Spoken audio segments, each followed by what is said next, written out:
আমি আশা করব এই ভিডিওটা বিশেষ করে প্রত্যেকটা মানুষ শেষ পর্যন্ত শুনবেন। এটা আমার একটা অনুরোধ। কয়েক মিনিট হয়তো সময় লাগবে, বিশেষ করে যারা বাবা এবং যারা মা তারা। এই ভিডিও অনেকেরই পছন্দ হবে না, কারণ আমি 3টি কঠিন পরামর্শের কথা বলেছি। কারো কারো হয়তো এগেনস্টে যাবে, কিন্তু যার এগেনস্টে এখন যাবে একসময় যে এটা তার পক্ষে কাজ করবে যখন সেও বড় হবে, বাবা হবেন। এই 3টি পরামর্শ কি? মূলত আমরা যখন সংসার চালাই, যখন আর্ন করি, তখন বাবাদের গুরুত্ব বেশ থাকেন, কারণ তিনি যদি আর্ন করা বন্ধ করে দেন বা কোনো কারণে তার আর্নিং বন্ধ হয়ে যায়, তাহলে সংসার ধসে যাবে, পুরো সংসারের সদস্যরাই বিপদমুখী হবে। কিন্তু এই বাবা যখন রিটায়ার করেন, তারপরেই সংসারে মূলত তার প্রয়োজন অনেকটাই ফুরিয়ে যায়, এবং একসময় যে বাবা তার সংসারে কর্তৃত্ব করেছেন, কদর পেয়েছেন, সবার জন্য আপ্রাণ চেষ্টা করেছেন, খেটেছেন, সেই বাবা রিটায়ারমেন্টের পরে খানিকটা অবহেলিত হয়ে যান। সবাই যে হন তা না, কিন্তু অধিকাংশের ক্ষেত্রে তাই হয়। কারণ পৃথিবীতে যখন আপনি কোনো কিছু কন্ট্রিবিউট করবেন না, কারো জীবনে যখন আপনি নতুন ভ্যালু অ্যাড করবেন না, তখন আপনার গুরুত্ব সেখানে থাকবে না, এটাই স্বাভাবিক, এবং বাবাদেরকে এটা মেনে নিতে হবে। তবে রিটায়ারমেন্টের পরে যখন আপনার হাতে বেশ কিছু টাকা আসবে, আপনার নামে অনেক সম্পত্তি থাকবে, তখন আপনি কি করবেন সেই ব্যাপারে আমার 3টি পরামর্শ আছে। এবং আবার বলছি, এই পরামর্শ হয়তো অনেকের জন্য একটা অসন্তুষ্টির কারণ হবে, তারপরও বাবাদের জন্য বা মায়েদের জন্য এই 3টি পরামর্শ খুবই খুবই দরকার। কখন? যখন আপনি রিটায়ার করলেন, যখন আপনার হাতে বেশ কিছু টাকা থাকলো, যখন আপনার নামে অনেক সম্পত্তি থাকলো, তাহলে কি করবেন? পরামর্শগুলো কি কি? নাম্বার 1, প্রথম পরামর্শ হচ্ছে, আপনি কোনোভাবেই আপনার কাছে যে লিকুইড অ্যাসেটটা আসলো, যে টাকা আসলো, আপনার রিটায়ারমেন্ট সার্ভিস বেনিফিট হোক বা আগের জমানো টাকা হোক, একটা থোক টাকা আসলো, don't give all of your money to your kids or wife or anybody else. আপনি আপনার টাকার সমস্ত অংশ আপনার বাচ্চাদের, আপনার ওয়াইফকে বা পরিবারের অন্য সদস্যদেরকে আপনি দিবেন না। আপনার বড় ছেলে বা মেজো ছেলে এসে আপনাকে বোঝালো যে তার ব্যবসায় আপনি টাকা দেন, আপনার জীবন সুন্দর হবে, don't give it to them.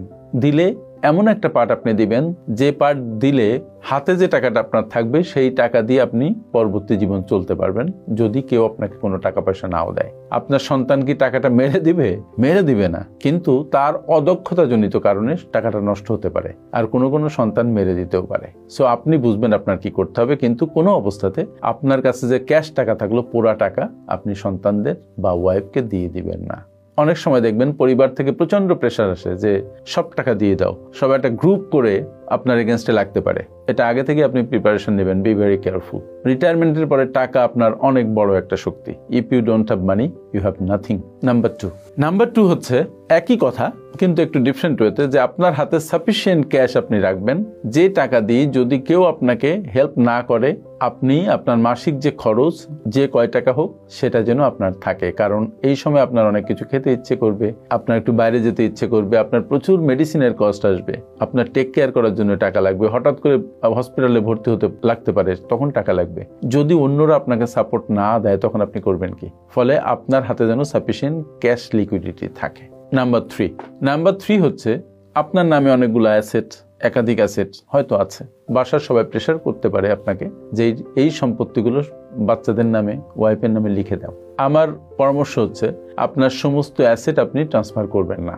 অনেকেই তাদের সমস্ত অ্যাসেট ট্রান্সফার করার কারণে পরিবারে খুব বিপদে পড়েছে, একটা ভিখারির মতো জীবনযাপন করেছে। সুতরাং আপনি শক্ত থাকবেন, কেয়ারফুল থাকবেন। অ্যাসেটই হচ্ছে সব অশান্তির মূল, কারণ এটার ভাগ বাটোয়ারা নিয়েই হবে ঝামেলা। এরকমও শোনা গেছে যে এক ভদ্রলোক মারা গেছে, তার লাশ উঠানে তার সন্তানেরা, তার ওয়াইফ, এরা মিলে কে কোন সম্পত্তি নিবে সেটা নিয়ে মারামারি শুরু করেছে। যে ভদ্রলোক মারা গেছেন তার জন্য কোনো দয়া মায়া কষ্ট কারো মনে নেই। এগুলো খুব রূঢ় বাস্তবতা, তবুও আপনাদের সাথে শেয়ার করছি। It happens. পৃথিবীতে যখন আপনার প্রয়োজন ফুরিয়ে যাবে, তখন পৃথিবী আপনাকে ছুঁড়ে ফেলবে। একটা ঝরা পাতাকে, শুকনা পাতাকে কেউ মূল্যায়ন করে না। সো আপনার মৃত্যুর পরে সম্পত্তি সবাই পাক, কিন্তু মৃত্যুর আগে সব সম্পত্তি ট্রান্সফার করে দিয়ে নিজে একটা বেগারে পরিণত হবেন না। এই 3টি পরামর্শ যদিও শুনতে অনেকের কাছে কটু লাগতে পারে, বাট আপনারা যারা বাবা তারা মেনে চললে অন্তত শেষ বয়সে যে অতীব কষ্টের মধ্যে পড়বেন না।